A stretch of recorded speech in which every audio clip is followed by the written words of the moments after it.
शहर से 80 किलोमीटर दूर एक हाईवे पड़ता है। उस हाईवे पर एक गाड़ी आके रुकती है। उस गाड़ी में से दो व्यक्ति बाहर निकलते हैं, जिसमें से एक का नाम प्रमोद और दूसरे का नाम अजीत होता है। ये दोनों व्यक्ति आपस में दोस्त होते हैं और ये दोनों अब एक होटल में खाना खाने के लिए जाते हैं। जब वो दोनों होटल में बैठकर खाना खा रहे होते हैं, तब वहाँ पर एक होटल का स्टाफ आता है और वो उनसे कहता है कि सर, हमारे यहाँ खाने के साथ साथ और भी इंजॉय करने की बहुत सारी चीज़ें हैं। तो उसका इशारा लड़कियों की ओर था। वो कहना चाहता था कि यहाँ पर लड़कियाँ भी मिलती हैं। ये बात सुनना था कि वो दोनों कहते हैं कि हमें भी लड़कियाँ चाहिए। तो होटल के मैनेजर के पास अब वो दोनों लड़के जाते हैं और होटल के मैनेजर से कहते हैं कि सर, हमें भी लड़कियाँ चाहिए। तो जो होटल का मैनेजर होता है, वो उन्हें एक कमरे की तरफ भेजता है कि आप लोग जाइए, उस कमरे में बैठिए, मैं जब तक लड़कियों को आपके कमरे में भेजता हूँ। अब वो दोनों लड़के होटल के रूम में जाते हैं, शराब के नशे में धुत रहते हैं, लगातार शराब पिए जा रहे थे। इतनी ही देर में वहाँ पे लड़कियाँ पहुँचती हैं। फिर वो लड़कियाँ और वो लड़के आपस में मिलकर शराब पीते हैं और उसके बाद वो लोग एक दूसरे से शारीरिक संबंध भी बनाने लगते हैं। उसके बाद ये लोग बहुत ज़्यादा शराब पीते हैं, बहुत ज़्यादा उन लोग आपस में एंजॉय करने के बाद जब कुछ घंटे बीत जाते हैं, तो ये जो दोनों लड़के होते हैं वो अपने अपने घर के लिए चले जाते हैं। जो अजीत होता है, उसके घर पे उसकी एक पत्नी और एक बच्चा होता है, और जो एक प्रमोद होता है, उसके घर पे वो अकेला रहता है क्योंकि उसके घर पे कोई नहीं होता है।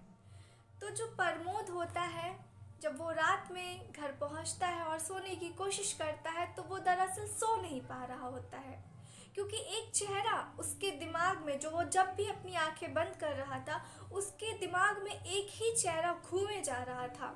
उसे समझ नहीं आ रहा था कि ये चेहरा आखिर किसका है, आखिर कौन था वो उस कमरे में, उस होटल के कमरे में ऐसा क्या हुआ था जो उसे बराबर याद नहीं आ पा रहा है, क्योंकि वो शराब के बहुत ज़्यादा नशे में था। वो बहुत ज़्यादा सोचने की कोशिश कर रहा था कि आखिर वो चेहरा किसका था, आखिर वो आवाज़ किसकी थी जो उसे याद नहीं आ पा रही थी। वो बहुत ज़्यादा बेचैन हो गया, परेशान हो गया कि वो चेहरा कौन था और उस रात होटल में क्या हुआ था। उसके बाद वो जैसे ही सुबह उठता है, वो अपने दोस्त को, गांव में जो रहता है, उस गांव वाले दोस्त को फ़ोन करके पूछता है कि मेघा कहाँ है। तो उसके दोस्त उसको बताता है कि जो मेघा है, उसका तो उसकी तो मृत्यु हो चुकी है, और जो उसका पति है वो गांव का अब सरपंच बन चुका है। तो ये बात सुनना ही था कि जो प्रमोद होता है वो फ़ोन काट देता है और तुरंत वो उसी होटल में पहुंच जाता है जहां पर उसने रात बिताई होती है। अब वो उस होटल में पहुंचता है, उस मैनेजर के पास कहता है कि सर, मुझे लड़की चाहिए। तो होटल वाले कहते हैं कि ठीक है, आप अपने कमरे में जाइए, हम लड़की को भेजते हैं। जब उसके कमरे में एक लड़की जाती है, तो उस लड़की का चेहरा देख के वो तुरंत बाहर आ जाता है कमरे से और होटल के मैनेजर के पास जाकर कहता है कि सर, मुझे वो लड़की चाहिए जो कल रात आपने मेरे पास भेजी थी, मुझे ये लड़की नहीं चाहिए। तो होटल के मैनेजर बोलते हैं कि सर, अभी तो वो नहीं है और अभी तो वो नहीं आ सकती। तो वो बार बार मैनेजर से ज़िद करने लगता है कि नहीं, मुझे वही लड़की चाहिए, आपको जितने भी पैसे चाहिए मैं देने के लिए तैयार हूँ। वो बोलता है कि मैं आपको 2 गुने 3 गुने पैसे दूंगा, आप मुझे बस वही लड़की दे दीजिए। तो जो मैनेजर रहता है वो परेशान हो जाता है और कहता है कि उस लड़की का पता देता है और कहता है कि एक लड़की का पता है, इस लड़की का, आप यहाँ पे चले जाइए, वो यहीं पे रहती है। उसके बाद जो प्रमोद होता है वो उस लड़की के घर के पास जाता है और उसका दरवाज़ा खटखटाता है।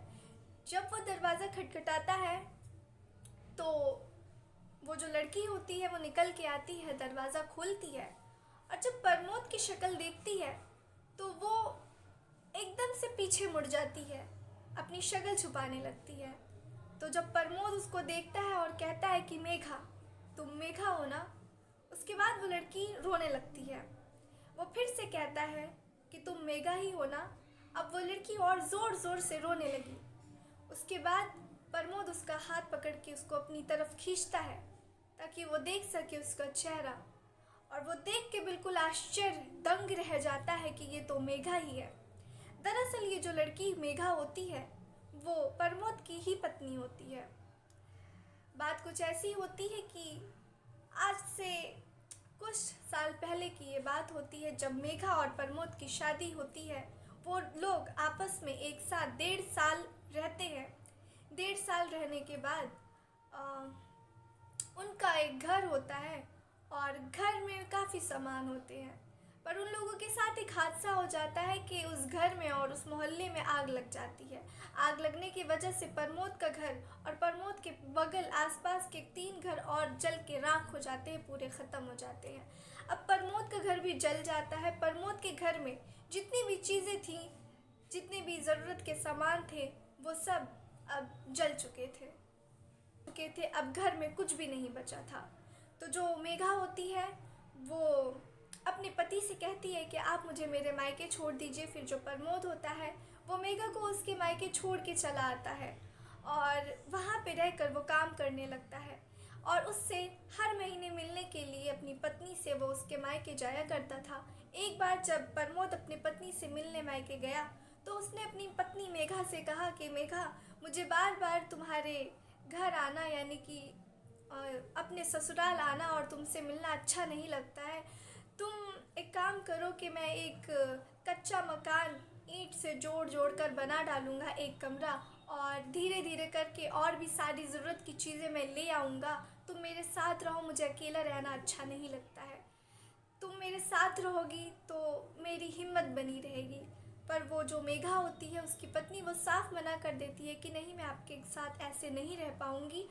आप सारा सामान इंतज़ाम कर लीजिए, तभी मैं आपके पास आऊँगी। अब वो बेचारा प्रमोद क्या ही कर सकता था। वो निराश होकर चला जाता है अपने घर और उसके बाद वो कोलकाता शहर चला जाता है और ज़्यादा कमाने के लिए। तो जो मेघा होती है वो गांव के ही एक लड़के से उसको प्यार हो जाता है और प्यार करने के बाद वो उस लड़के के साथ भाग जाती है। भागने के बाद जो वो लड़का होता है वो मेघा को 6 महीने तक दिल्ली में रखता है और दिल्ली में दोनों आपस में हंसी खुशी से रह रहे होते हैं। सब कुछ सही चल रहा होता है और वो लड़का मेघा से शारीरिक संबंध बनाने के बाद 6 महीने तक वो उसको एक शहर, कोलकाता शहर में ले जाके एक कोठे पे बेच देता है। उसके बाद से शुरू होती है मेघा की दर्दनाक कहानी, जहाँ पे अब वो फंस चुकी थी। अब वो कहाँ जाती। अब ना चाहते हुए भी उसे जो उसकी मालकिन होती थी उसका कहना मानना पड़ता था और कस्टमर जो भी आते उसके साथ उसको शारीरिक संबंध बनाना पड़ता था। और पेट पालने के लिए ये सब अब मेघा को करना पड़ रहा था।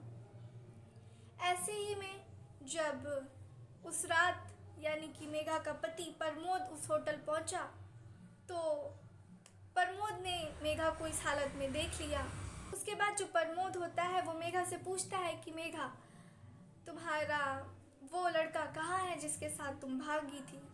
तो मेघा अपनी नज़रें नीचे कर लेती है और वो कोई जवाब नहीं देती है। प्रमोद फिर पूछता है कि मेघा, वो लड़का कहाँ है जिसके साथ तुम भागी थी। तो मेघा बता देती है बातें कि वो लड़का जो था वो मुझे बेच गया कोठे में और मुझे अब ये सारी चीज़ें करना पड़ रहा है।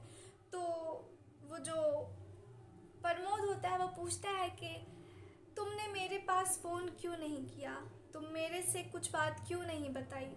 तो उसने कहा कि मैंने आपके साथ इतना ज़्यादा गलत किया था कि मैं आपसे क्या नज़रें मिलाती, अपने घर वालों से क्या नज़रें मिलाती, कि मुझे कुछ समझ नहीं आ रहा था कि मैं मुंह दिखाने के लायक नहीं हूँ। अब आप लोगों के पास किस मुंह से वापस आती, इसलिए मैंने आप लोगों से कुछ भी नहीं कहा और जो भी हो रहा था उसको मैं सहती रही। तो प्रमोद ने उसको, जब उसके आंखों में आंसू देखा तो वो भी रो पड़ा और प्रमोद ने मेघा से कहा कि क्या तुम मेरे साथ अब रहना चाहती हो। तो जो मेघा होती है वो इतना ज़्यादा शर्मिंदा हो जाती है कि उसकी आंखें नीची हो जाती है और वो कुछ जवाब नहीं देती है। फिर प्रमोद उसका हाथ पकड़ता है और अपनी कार में उसको बैठाता है और उसको अपने घर लेके जाता है। तो अब वो जो मेघा और प्रमोद होते हैं वो एक ही घर में रह रहे होते हैं, लेकिन फिर भी उनके बीच में कोई रिश्ता नहीं होता है। 6 महीने तक वो दोनों अलग अलग कमरे में सोते हैं। 6 महीने के बाद जो प्रमोद और जो मेघा होती है वो एक दूसरे के साथ शारीरिक संबंध बनाना शुरू कर देते हैं और वो एक दूसरे के साथ पति पत्नी जैसा रहने लगते हैं। कुछ समय के बाद उनके घर में एक नन्हा मेहमान भी आता है, उनका एक प्यारा सा बच्चा भी आता है और उसके बाद वो लोग हंसी खुशी से रहने लग जाते हैं। तो यही थी आज की कहानी। आप लोग मुझे बताइएगा कि क्या प्रमोद को एक ऐसी औरत को फिर से अपने जीवन में लाना चाहिए था? क्या प्रमोद को मेघा को माफ़ करना चाहिए था जिसने कि उसको इतने बुरे तरीके से धोखा दिया था? आप लोग कमेंट करके मुझे अपनी राय ज़रूर दीजिएगा और जिसके कमेंट्स मुझे सबसे ज़्यादा अच्छे लगेंगे मैं उन लोगों के कमेंट्स को, उन लोगों के नाम को मैं अपनी वीडियो के अंत में ज़रूर लूँगी। आप लोग अपना ख्याल रखिए, अच्छे से रहिए, खुश रहिए। मिलते हैं फिर से किसी नई कहानी वारदात के साथ। धन्यवाद।